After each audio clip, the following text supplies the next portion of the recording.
Well, developers are really good at being persistent and always trying really hard. They've got strong work ethic. They are good at, trying to coordinate all the moving parts, which is, I think development is the hardest job you can do in real estate.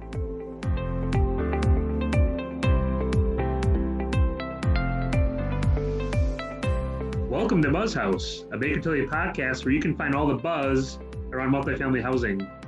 I'm Don Bernards, the partner in charge of Baker Tilly's multifamily housing practice.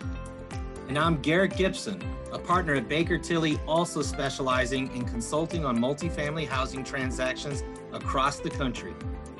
Each week, we'll bring you a guest or a topic in the multifamily housing industry that will help you win now and anticipate tomorrow. Let's get started. We are welcoming into the BuzzHouse today Mary Wright, president of the nonprofit developer Wisconsin Housing Preservation Corporation, who many listeners may know.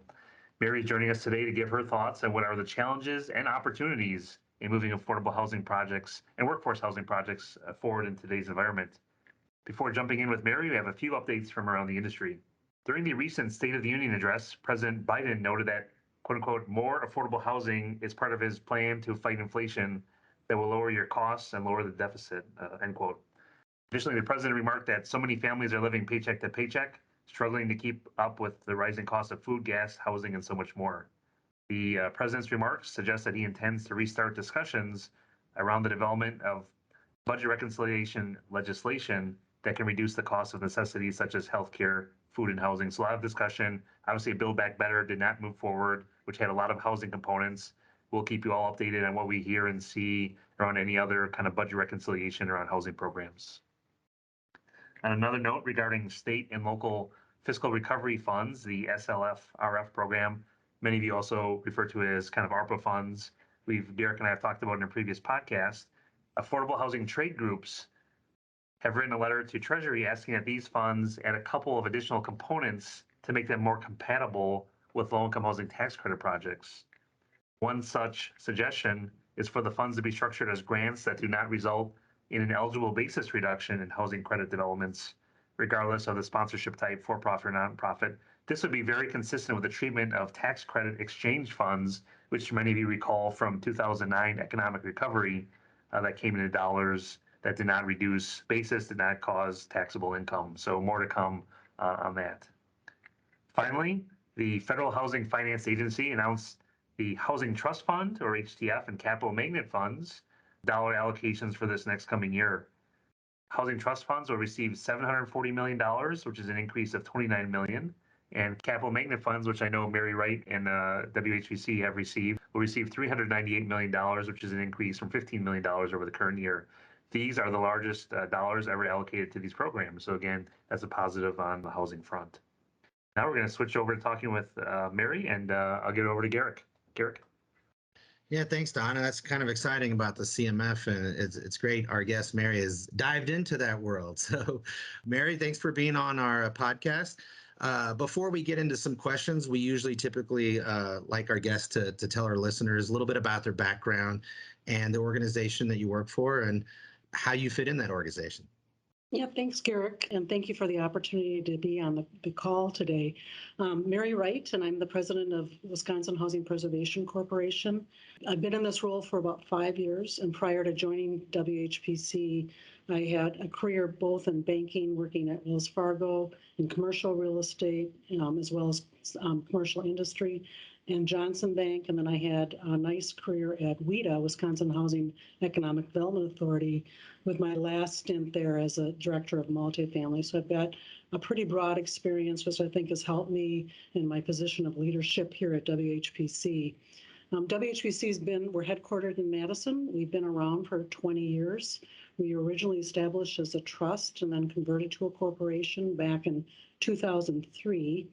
And we have recently gone through a transition of our operations. So today we have a full organization with 32 professionals doing primarily accounting, acquisition work, development work, asset management, and construction. So we've got a full group here in Madison.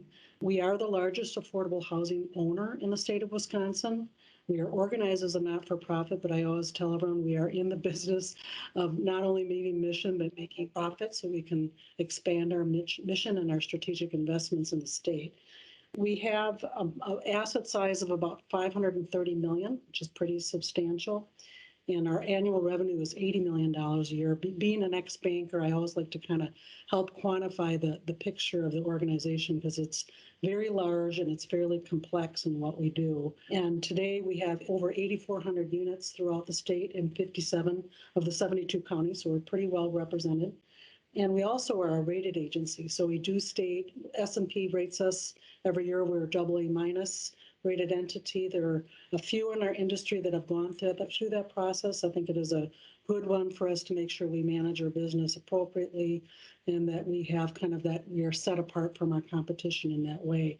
A lot of the banks that we work with really rely on that rating as well as the underlying asset that they're underwriting. So a good organization with great work and great people.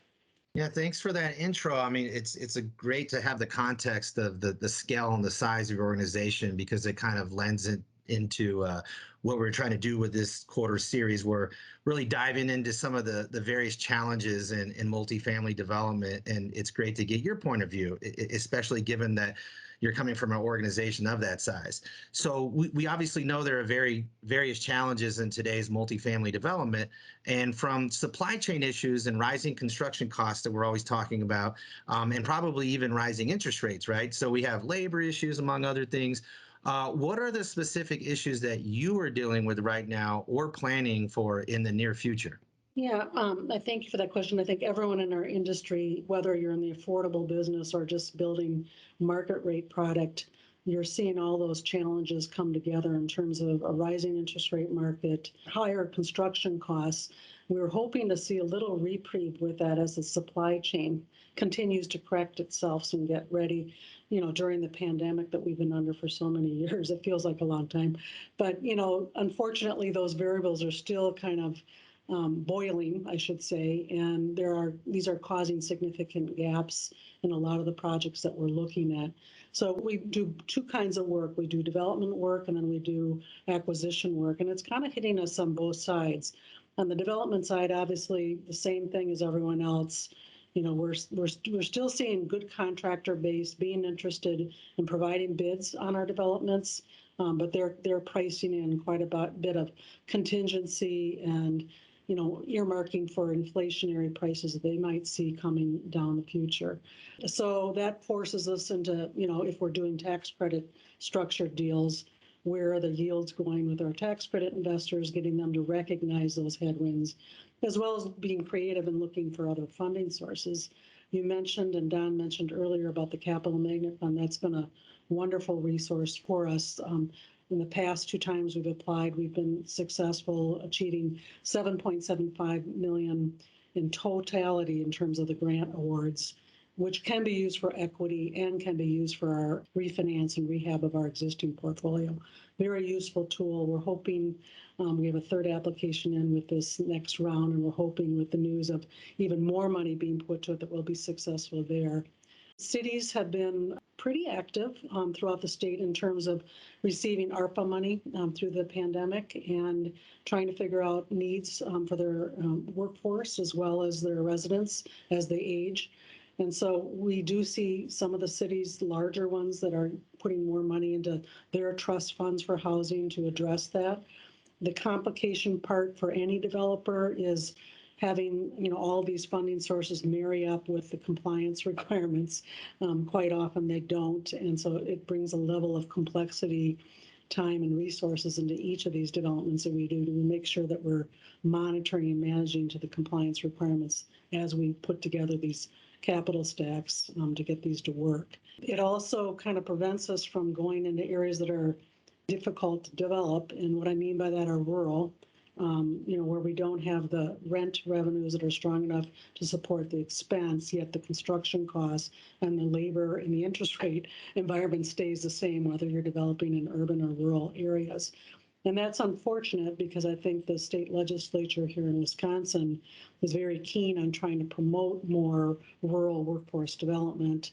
Don and I testified at a couple of committees within the legislature a few weeks ago about increasing the state housing tax credit here, and we're hoping that will turn into success. But we did hear that concern that they've got employers that are willing to pay pretty good labor rates. We heard $24 an hour up in rural Wisconsin, yet we don't have a housing supply for them to have good quality workforce housing. So we know there's an issue, but we hope that cities and municipalities that are coming into some of these federal fundings will be more deliberate about how they plan around funding an investment in their communities for housing. We think it's really needed, and we'd like to do more there, but we have to be cost constrained, and we have to make sure the financial structure works right for all of us to get comfortable with it.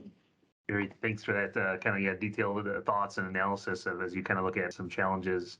Kind of changing direction a little bit, you mentioned it seems like everywhere we look and everyone we talk to, housing is needed, right? And it seems like it's all income levels, all AMI levels. Mary, when you kind of, and I know you're all over, the state and so forth, when you're looking at communities and talking with, cities and so forth, is that factual? Are you finding that need, that it's workforce, it's affordable, what are you hearing from the cities? And then back to your point, cities have ARPA. I'm looking at TIF. How are cities kind of stepping up to help? Because it takes everyone we know to put these together. Yeah, I think, it's kind of a mixed bag there in terms of what we're hearing from communities. You always will have, this fear from certain residents about bringing in affordable rental housing and what that does to their community. And of course, really it's about us making sure we provide the right education around who we're trying to serve and how many people in their community already are at these wage levels and really can have a lot of rent burden, paying, what I mean by that, paying more than 40-50% of their take-home income towards rent. We run into that everywhere. And so we're really trying to be creative on how do we solve that and provide a little more affordability for people to have more success in their financial planning for the future. So it's depending on the sophistication, depending on the community. We have been to Waukesha, Oconomowoc, Milwaukee. We've been targeting that southeastern portion of the state. And most mayors are pretty recognized that there's a need and a lack of affordable rental housing. But getting the Common Council educated on that, getting them to understand who we're trying to serve and why it works. I mean, we all know on this call for the Section 42 tax credit program, that program has been in production for over 30 years, and we've had huge success on the production and the quality of the housing and the management of that housing. And we've had very little defaults, across the country. So we know that works. We just have to make sure that we're educating them and knowing how these help their communities thrive. The other thing that we've seen, and this happened in Dane County, where businesses business community and owners are starting to recognize that need and starting to say, well, what can we do on our side to help provide funding or meet gaps within the capital stack to get these done, because we know our workforce needs it. So the Dane County Workforce Fund, which is managed and overseen by the Madison Development Corporation here, Lori Heinemann's group, put together a coalition of businesses, many that are well known in the Madison area, to put funding in and give us secondary access to funding. So I'm going to describe a property called the Kestrel in Middleton, Wisconsin. It was a 39-unit workforce infill housing, new construction in a very good location. We did a mix of ones, twos, and efficiencies. And the Dane County Workforce came in with a second mezzanine mortgage financing for a 15-year period, which was critical for us to kind of line up with the affordability period we wanted to have on that property. And they were able to commit resources at 4% over that period of time, which was very reasonable. And we were able to make it work with the rent and the income environment that we have here in Dane County. It's 100% leased. We opened July 1st last year. So a real success for the community, and they've replicated that throughout Dane County and other projects. So we think that kind of creativity coming from companies that recognize the need, we'd love to see more of that model replicated throughout the state, quite honestly. And we think it's working very well. And then, of course, we've talked TIF, the tax increment financing, any way that communities can address infrastructure and roads and help promote affordable rental housing, because that can bring on so much more synergy to the city in terms of other commercial development, retail. It all works together and it provides the quality that communities are seeking. Mary, kind of maybe a similar question, obviously talking about the community involvement and everyone, we've talked a lot about challenges and so forth. You kind of sitting back, what do you see as the opportunities, right? Kind of more on the positive side. What are the opportunities for developers in this environment? Well, developers are really good at being persistent and always trying really hard. They've got strong work ethic. They are good at, trying to coordinate all the moving parts, which is, I think development is the hardest job you can do in real estate. It is time intensive, it is costly, but the vision is there. And, I am very hopeful that communities are starting to recognize that value of that asset in their community. And the other thing I really think is really important is just having really strong management, property management and asset management around these investments that we're making in the cities. That's just as important as getting it through the development cycle and getting it constructed and leased. Making sure that we're paying attention to what the community wants us to manage, that what level we want them to manage it. And we know we're owners. We want it to be at a high level. So I'm very much a find a resource, make it happen kind of individual. I think developers are really good at that. We're seeing a really good cross-representation of developers amongst our state. The ACRE program has promoted a lot of people of color to be able to enter this very difficult, challenging world. There's a lot of obstacles to it, but I'm hopeful that we're seeing a new generation of developers that we haven't seen in this game, and that we are laying out, a pathway for them to be very successful in the future. Certainly have done that work at WHPC. I know I'm not going to be here forever. And what's important to me is to make sure we have infrastructure, structure, so that many young leaders can come in here, learn what we do, and move through their careers and maybe lead this great organization someday. Yeah, thanks for that, Mary. I mean, a lot of great ideas and a lot of great discussion points there. And before we wrap up, I'd love to ask you this question. Are there any suggestions that you would get to state housing finance agencies as they are drafting their QAPs for this upcoming round? I mean, I think Garrick, the number one is knowing the cost side of this. I mean, Wisconsin Housing Economic Development Authority, I think other agencies do look at costs, but it's kind of old data. It's not necessarily trended with new inflationary pricing that we see today. So making sure they're a little bit more deliberate. We might not be able to fund as many projects.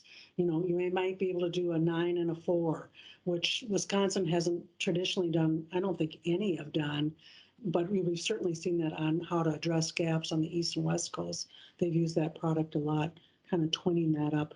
The fact that the state is looking at increasing the amount of allocation for state housing tax credit, all those things are helping. But they really need to be paying attention to the cost side of things, making sure that they're not scoring us negatively for what's happening that's out of our control. And, being more sensitive about where the population centers and market going to be in 5-10 years. We don't want to be encouraging investment in areas that might not be on that pathway, may be more in a state of decline. And I think that has a lot to do with kind of migration, what's going on with migration patterns, aging of demographics.